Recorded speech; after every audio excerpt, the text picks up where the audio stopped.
Hi ಎಲ್ಲರಿಗೂ, ನಾನು ನಿಮ್ಮ ಚಿಟ್ಟಿ. ಎಲ್ಲರೂ ಹೇಗಿದ್ದೀರಾ? ನಾನು ತುಂಬ ಚೆನ್ನಾಗಿದ್ದೀನಿ. ಯಾರೆಲ್ಲ ನನ್ನ ವೀಡಿಯೋಸ್ ಫಸ್ಟ್ ಟೈಮ್ ನೋಡ್ತಾ ಇದ್ದೀರೋ ಪ್ಲೀಸ್ ಸಬ್ಸ್ಕ್ರೈಬ್ ಮಾಡ್ಕೊಂಡು ಸಪೋರ್ಟ್ ಮಾಡಿ. ಹಾಗೂ ನನ್ನ ವೀಡಿಯೋಸ್ ಇಷ್ಟ ಆದರೆ ಲೈಕ್ ಮಾಡೋದು ಮರಿಬೇಡಿ. ಇವತ್ತು ನಾನು ಫ್ರೆಂಚ್ ಫ್ರೈಸ್ ಮಾಡ್ತಿದ್ದೀನಿ. ಮೋಸ್ಟ್ಲಿ ಫ್ರೆಂಚ್ ಫ್ರೈಸ್ ಮಾಡೋವಾಗೆಲ್ಲ ನಾವು ಸ್ಟಾರ್ಚಿ ಪೊಟ್ಯಾಟೋಸ್ ಯೂಸ್ ಮಾಡ್ತಾರೆ ಔಟ್ಸೈಡ್. ನಾನು ಮನೇಲಿರೋ ಪೊಟ್ಯಾಟೋಸನ್ನೇ ಯೂಸ್ ಮಾಡಿಕೊಂಡು ಈ ಫ್ರೆಂಚ್ ಫ್ರೈಸ್ ಮಾಡ್ತಿದ್ದೀನಿ. ಆ್ಯಕ್ಚುಲಿ ಇದು ನಮ್ಮ ಅಮ್ಮಗೋಸ್ಕರ ಮಾಡ್ತಿದ್ದೀನಿ.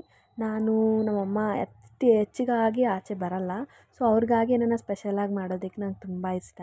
ಅವರೇ ಅಲ್ವಾ ಎಲ್ಲ ನಮ್ಮನ್ನು ನೋಡ್ಕೊಳೋದು. ಸೊ ಆವಾಗವಾಗ ಈ ಥರ ಏನಾನ ಮಾಡಿಕೊಡೋದ್ರಲ್ಲಿ ಖುಷಿ ಇರುತ್ತೆ. ನಾವು ಫಸ್ಟ್ ಪೊಟ್ಯಾಟೋಸ್ನ ಈ ಥರ ನಾನು ತೋರಿಸಿರೋ ವೀಡಿಯೋಲ್ಲಿ ತೋರಿಸ್ದಂಗೆ ಕಟ್ ಮಾಡಿಕೊಂಡು ಕೋಲ್ಡ್ ವಾಟರಲ್ಲಿ ಹಾಕ್ಕೊಂಡು ವಾಶ್ ಮಾಡ್ಕೋಬೇಕು. ಏನಕ್ಕೆ ಈ ಪ್ರಾಸೆಸ್ ಮಾಡ್ತೀವಿ ಅಂದರೆ ನಾವು ಕಂಪ್ಲೀಟಾಗಿ ಸ್ಟಾರ್ಚ್ನ ತೆಗಿಬೇಕು. ನೀವು ನೋಡ್ಬೋದು, ನಿಮ್ಮ ನೀರು ಎಷ್ಟು ವೈಟಿಶ್ ಆಗಿದೆ. ಆ ಸ್ಟಾರ್ಚ್ ಹೋಗೋವರೆಗೂ 2 to 3 ಟೈಮ್ಸ್ವರೆಗೂ ಆಗುತ್ತೆ. ನನಗೆ 3 ಟೈಮ್ಸ್ಗೆಲ್ಲ ಸರಿ ಹೋಯಿತು. ಅದನ್ನು ಚೆನ್ನಾಗಿ ಸ್ಟಾರ್ಚ್ ಮಾಡ್ಕೋಬೇಕು. ನಾನು ಇನ್ನೊಂದು ಬೋನಸ್ ಟಿಪ್ ಕೂಡ ಕೊಡ್ತೀನಿ, ಅದು ನೆಕ್ಸ್ಟ್ ತೋರಿಸ್ತೀನಿ. ಏನಂದರೆ ಈ ಥರ ಫುಲ್ ವೈಟಿಗೆ ಬರೋವರೆಗೂ ನಾವು ಚೆನ್ನಾಗಿ ಸ್ಟಾರ್ಚಿ ವಾಟರ್ನ ತೆಗ್ದಾಕಬೇಕು. Bonus tip come to the point where ನಾವು ಸ್ವಲ್ಪ ಸಾಲ್ಟ್ ಆ್ಯಡ್ ಮಾಡಬೇಕು. ಸಾಲ್ಟ್ ಆ್ಯಡ್ ಮಾಡೋದ್ರಿಂದ ಯಾವುದೇ ವೆಜಿಟೇಬಲ್ ಆಗಲಿ ಫ್ರೂಟ್ ಆಗಲಿ ಅದರ ವಾಟರ್ ಕಂಟೆಂಟ್ನ ಬಿಟ್ಬಿಡುತ್ತೆ.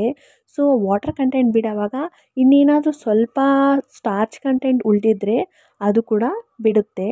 ಆಮೇಲೆ ಅದನ್ನ ಇನ್ನೊಂದು ಸಲ ನೀಟಾಗಿ ವಾಶ್ ಮಾಡಿಕೊಂಡು ಇಟ್ಕೊಳ್ಳಿ. ಸ್ವಲ್ಪ ಬಾಯ್ಲ್ ಆಗ್ತಾರೋ ವಾಟರ್ಗೆ ಮೀನ್ಸ್ ಚೆನ್ನಾಗಿ ಕುದಿ ಬಂದಿರೋ ವಾಟ್ರಲ್ಲಿ ನಾವು ಈ ಫ್ರೆಂಚ್ ಫ್ರೈಸ್ನ ಹಾಕಿ ಒಂದು 2ರಿಂದ 3 ನಿಮಿಷವರೆಗೂ ಬೇಯಿಸ್ಕೋಬೇಕು. ನಿಮ್ಗೆ ಹೆಂಗೆ ಗೊತ್ತಾಗುತ್ತೆ ಅಂದರೆ ನೋಡಿ, ಮುರಿದ್ರೆ ಅದು ಮುರಿಬೇಕು ಬಟ್ ಸಾಫ್ಟಾಗೂ ಇರಬೇಕು. ಆಚೆಯಿಂದ ಸಾಫ್ಟ್ ಇರಬೇಕು, ಒಳಗಡೆಯಿಂದ ಹಾರ್ಡ್ ಇರಲೇಬೇಕು. ಆಮೇಲೆ ಇನ್ಸ್ಟೆಂಟಾಗಿ ಅದನ್ನು ಒಂದು ದೊಡ್ಡ ಟಂಬ್ಲರಲ್ಲಿ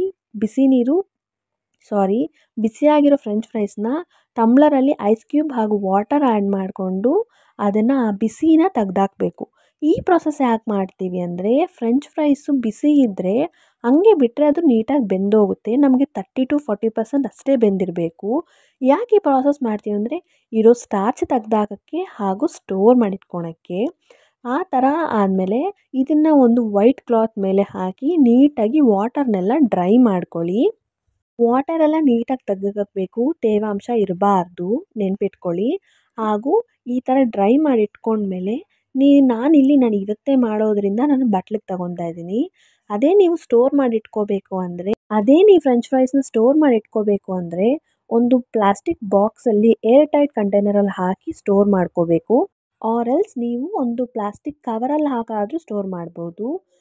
ಫ್ರೈ ಮಾಡೋವಾಗ ನಿಮ್ಮ ಆಯಿಲ್ ಟೆಂಪರೇಚರ್ ಜಾಸ್ತಿ ಇರೋ ಥರ ನೋಡ್ಕೊಳ್ಳಿ. ತಣ್ಣಗಿರೋ ಆಯಿಲಲ್ಲಿ ಹಾಕ್ಬೇಡಿ, ಮೀನ್ಸ್ ಮೀಡಿಯಮ್ ಹಾಟ್ ಆಯಿಲಲ್ಲ, ಹೈ ಹೀಟ್ ಆಯಿಲಲ್ಲಿ ಮಾತ್ರ ಹಾಕ್ಕೋಬೇಕು. ಇಲ್ಲಿ ಪೆರಿ ಪೆರಿ ಮಸಾಲ ಹಾಕ್ಕೊತೀನಿ. ನಿಮಗೆ ಗೊತ್ತಾಗುತ್ತೆ ಆಯಿಲಲ್ಲಿ ಇದ್ದಾಗೆ ಅದು ಕ್ರಿಸ್ಪಿ ಸೌಂಡ್ ಗೊತ್ತಾಗುತ್ತೆ. ಆ ಟೈಮಲ್ಲಿ ನೀವು ತೆಗೆದಿಟ್ಕೋಬೋದು. ಮೋಸ್ಟ್ಲಿ 6 to 7 ಮಿನಿಟ್ಸ್ ಆಗುತ್ತೆ.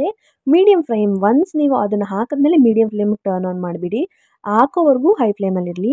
ನಾನಿಲ್ಲಿ ಪೆರಿ ಪೆರಿ ಪೌಡರ್ ಹಾಕ್ಕೊಂಡು ಅದ್ರ ಮೇಲೆ ಸ್ವಲ್ಪ ಕೆಚಪ್ ಹಾಕಿ ಕೊಡ್ತಿದ್ದೀನಿ.